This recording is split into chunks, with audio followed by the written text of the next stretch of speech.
This is Leah, and I'm blowing it up with the Mighty Z on Capital Chaos TV.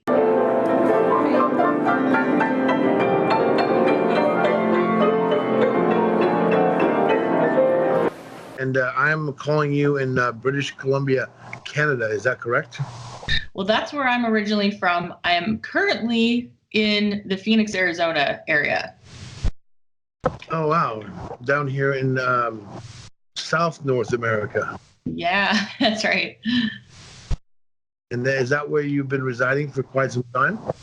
No, just for about the last year, actually. And I don't know how long I'll be here. Definitely missing the North. But we've really been enjoying the time here. What do you like about Arizona? Well, the weather this time of year is fantastic. That's one thing. We don't miss the rain too much. Well, a little bit, but yeah, mostly we really like the weather. We just made it through our first summer, though. That was pretty intense. I could see definitely going back up north during those months. Yeah, and just I think people here are a little bit different, and maybe it is all the sunshine they get, but people are really, really chill here from what I've seen.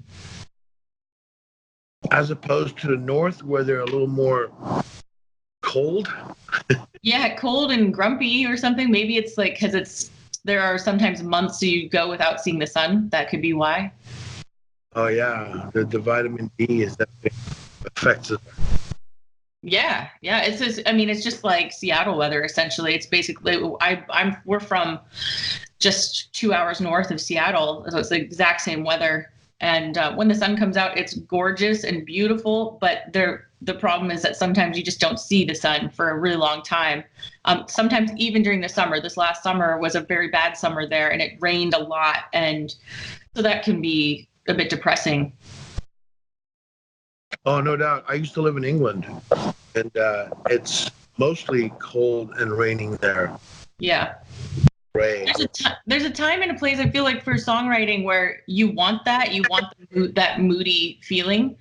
But then there are times where you're just like, okay, I need to feel alive and happy, and this weather is not helping that. Oh, no doubt. Now, I know you're a big fan of castles and whatnot. Have you gotten to do much traveling and visit any areas with castles? Yeah, I've done a little bit of traveling. I want to do so much more, and I hope one day I can do a tour and maybe tour in castles and cathedrals and different beautiful places like that. Spent quite a bit of time last summer in Ireland and the UK. Spent some time, a couple of months in Scotland with my family, and we were working abroad. So, I mean, remotely, I should say. So, these days it's really easy to just travel for extended periods of time if your business and what you do is online. It makes it quite simple.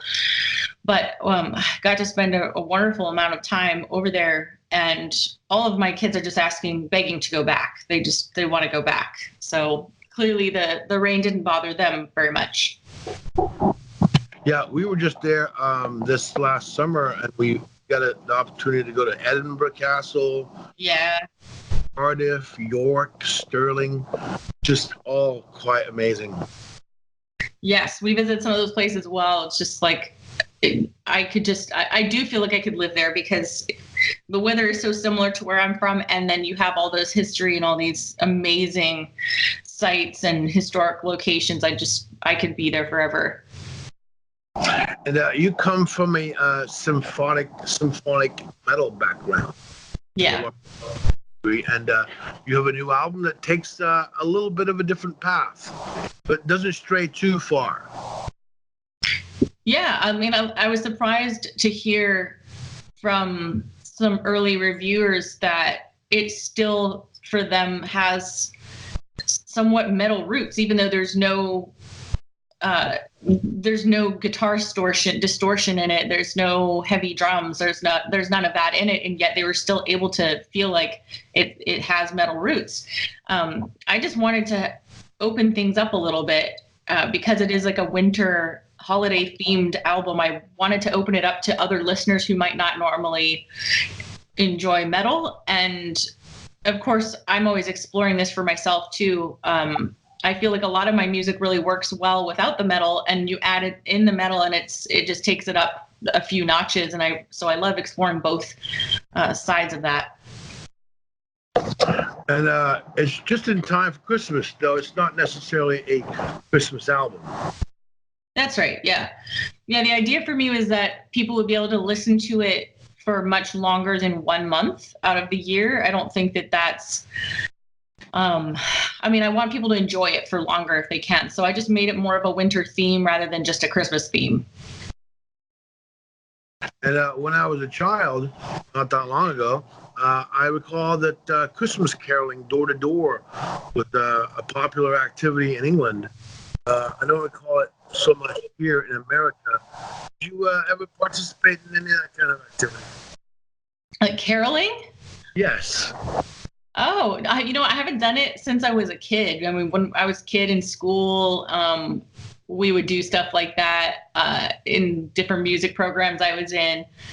Yeah, we had in different youth groups I was involved in, we would do things like that, but I have not done that in years. That would be fun though. Yeah, is this something that I would imagine you might participate in this with your children? Yeah, they would probably do it as well, especially if we were with a group of people, they would totally do it. Yeah. It's most definitely a great way to dip your toes into performing. Oh yeah. And I mean, I have a background in performing. I performed, even though I'm now not a non-touring artist at the moment, performing was always part of was always part of singing and the music for me. And so that's why I'm thinking towards the future about how I might want to approach that. But yeah. You want to talk a little bit about working with Anna Murphy and the other players that are on the new album? Yeah, it was very simple and I mean, somewhat of a distant experience in that so much of it was just logistics, working it out via email or messaging. And so, we're not getting to hang out really. It was more just very focused on the project and sending over recordings and sending files back and forth, that sort of a thing. And so I hope we get to meet in person one day with her and the others as well. Although I have met Troy Denockley from Nightwish. I've met him in person. He's a really sweet guy. But mostly with all of this type of arrangement, it's just, we're mostly dealing with logistics and then talking about the music itself. And so we'll have to, it does take out part of that interpersonal aspect that you get the advantage of when you're working in person and jamming out in a room together. Like that's just a different experience than what this is.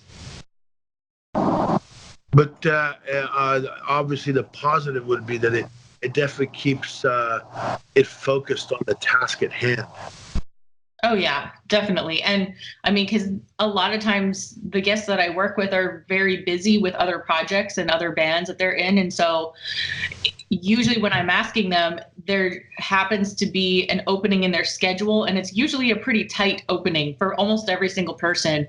Like with Troy, I happened to reach out to him at just the right time. He was still right in the middle of recordings for the new Nightwish album and was home for, I don't know what it was, a week or two. And that was the only time slot he had to do anything like this. So it just was sheer luck that I ended up contacting him at the right moment. So that's just one example of how it typically is with a lot of the guests I work with, because they're usually very busy. Absolutely. Professional musicians. Yeah, you're definitely quite fortunate to hook up with musicians that you did on this particular album. Does crowdfunding just make sense in general?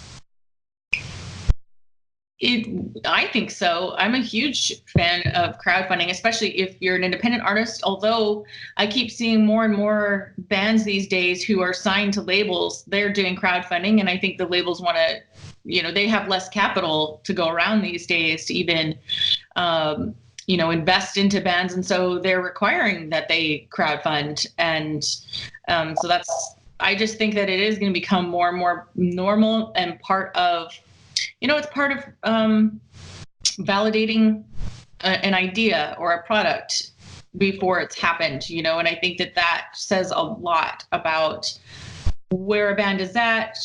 I mean, I have a lot to say about this, so I could go pretty deep on it, but yeah, I think it's going to become more and more normal, and what's expected of bands and what fans expect as well. Like, hey, if this person's doing an album, we can probably expect that there will be a crowdfunding campaign, and I'd like to be involved. And this is becoming the norm. Yeah, I'm sort of amazed I've seen, like you said, I have seen some label bands get signed. The next thing you know, they're crowdfunding, which sort of changes the whole dynamic of being signed to a label to begin with, because the old model was sign and then borrow from whatever bank, and at whatever interest rate they're giving you, and then then get like points or pennies on the dollar or something like that. This changes that completely. Yeah, I personally don't see much of an advantage to signing with big labels for most musicians, especially if you want to retain creative control or anything like that. Like, I don't really see what the big advantage is. They say that they're going to do all this marketing for you, but I am like I've become a bit of a digital marketing expert just because I run an online education academy for musicians, teaching them marketing. And I can tell you that most labels, even major record labels, never mind the smaller, more independent ones, they are in the dinosaur age of digital marketing. They don't even understand really what it is or what they should be doing. They're not doing the basics of proper digital marketing. And then some of these labels are also running social media for the bands, and that's like the worst thing that you could do, because fans want to feel like they really know the artist. They don't want to speak to a manager who is speaking on behalf of the band or of the artist. They want to speak to the artist. People expect that I'm going to show them how I make my omelets in the morning. They don't want to speak to somebody else who's saying, hey, Leah's going to be here and blah, blah, blah. Like, they want to talk to me. And so a label cannot ever do that effectively. Right. It's like you're talking to a call operator in the Philippines or something like that. Yeah, exactly. You're calling Comcast. Yeah. Mm-hmm. Hence the term social media. Yeah, exactly. And just a few more questions, because I know you're a busy lady. What kind of special releases? I know that socks appear to be a very popular merchandise item. At least that's definitely something that I look for when I go to shows. Socks? Socks, yeah. There's branded socks now. Like I have Black Sabbath, Iron Maiden, and Slayer socks. Yeah. They're definitely quite cool. What kind of special releases, clothing, or I know that you're handy with arts and crafts, with that jewelry and so forth. Can we expect any Leah jewelry, any other fashion line? There will definitely be some cool things that I come out with for not just this album release, but the whole winter season, especially the holiday season. When does this interview come out? Because it depends on what I'm going to say right now. Well, I can wait. I can whatever you. I'm here to please. I'm here to serve. How can I? Okay, well, as of November 1st, it's fine. It's just that it's kind of a surprise. I can tell you, though. I'll tell you now. As of November 1st is when our big pre-sale or pre-order sale begins, where you'll see a bunch of stuff coming out. But I am crafty, and I enjoy doing things in my spare time that are not so much musical, but more creative. I have actually made a line of themed candles that go along with the music. So they're the labels on them are the artwork of the album. I hand poured them myself. They are really like premium wax that I'm using. They're really special and they're very limited edition. There's only going to be 300 packs of them. So there's 3 different scents and they come in a 3-pack and there's only 300 available. So it'll be really limited edition. And the idea is that you burn the candles and listen to the music and you have this totally unique, immersive listening experience. And I don't think I've seen anybody do that before. And I have no idea how these weird ideas pop into my mind, but they do. And then I have to act on them. And so here we are. I'm just about to ship all 300 packs to my warehouse. And then there'll be, I have no idea actually what people will think or how fast they'll sell, but we'll find out. So as of November 1st, it'll be announced and everybody will see them. So